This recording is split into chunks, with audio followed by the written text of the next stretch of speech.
นี่คือเป็นภาพบริเวณหนองหานสกลนครมื้อนี้ผู้ค้าปานคำผสมพามาชม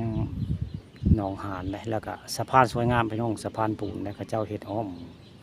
หนองหานแล้วก็ด้านหน้าก็คือเป็นคูสุดได้คูสุดของหนองหานหมู่นั้นสิมีรูปปั้นก็หกดอนนะหรือว่ารูปปั้นของท้าวพังคีในตำนานนะมื้อนี้ผู้ค้าปานคำผสมพามาชมหนองหานสกลนครบรรยากาศอึมครึมเลยมื้อนี้โอ้ป่าบ้อนพี่น้องผมป่าคุณทราบโอ้มันปุ๊บเมื่อกี้นี่ป่าเบิ่งกระตูได้คุณทราบสงสัยปลาดูโอ้เนาะคนกินมากินปลาน้อยบ่ทราบมันกึบเมื่อกี้นี่นี่คือเป็นภาพบรรยากาศในบริเวณหนองหานแล้วนี่ลูกค้าปานคำผสมมื้อนี้มีภารกิจมาบริเวณโรงพยาบาลนะเลยมาเอาภาพบรรยากาศในหนองหานมาให้เบิ่งมาชมพี่น้องนี่ที่ท่าสวยงามพี่น้องนี่ใคร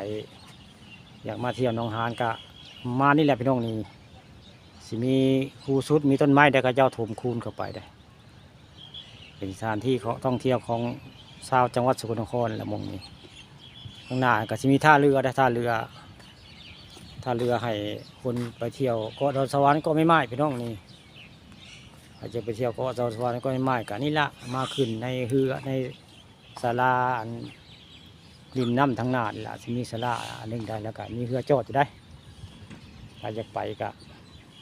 มาขึ้นไปเที่ยวได้พี่น้องหมอนี่คือเป็นศาลาแม่กับน้องหานแหละศาลาสะพังทองแหละนี่ผู้ค้าปานคำผสมมื้อนี้พามาย่างส้มหนองหานสะพังทองหรือว่าหนองหานสกลนครเป็นลาวครับแต่ข้าเจ้าสร้างเตียงไว้ลาวเล็กพอได้ย่างการย่างฝนตกก็ระวังลื่นพี่น้องย่างฝนตกก็เนี่ยเวลาย่างก็ย่านลื่นนะวันนี้ก็เลยเอาภาพบรรยากาศในหนองหานมาเบิ่งมาชมพี่น้อง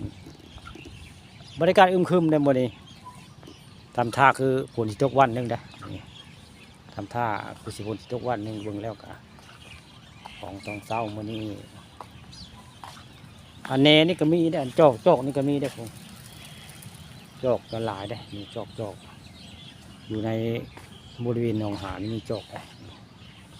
ทำให้ในบ้านเฮาก็อยู่แถวอ่างเต็มน้ำทางบ้านเฮาหนึ่งทางบ้านอ่างหน้าต่างเขามีจอกนี่ก็จะคักอันนึงพี่น้องมันจะมีปลาตองซ้นแต่ทางบ้านบางคนมีได้จอก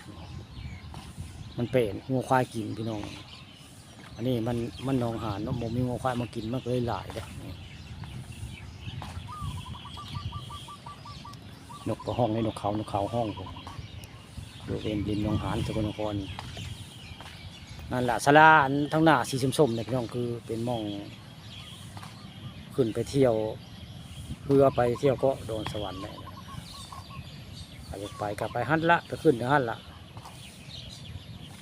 คนนึงก็100พี่น้องไปกลับไปเที่ยวเกาะใหม่เกาะดอนสวรรค์มื้อนี้พาปานคำผสมก็มาย่างอ้อนย่างจาอยู่ในสะพานปูนริมหนองหานสกลนครพี่น้องแม่ครับสะพังทองนะบรรยากาศก็มืดผ้ามืดฝนมาเรื่อยๆได้ฝนตกบ่เนาะอะไรก็สงสัยได้นี่ก็คือ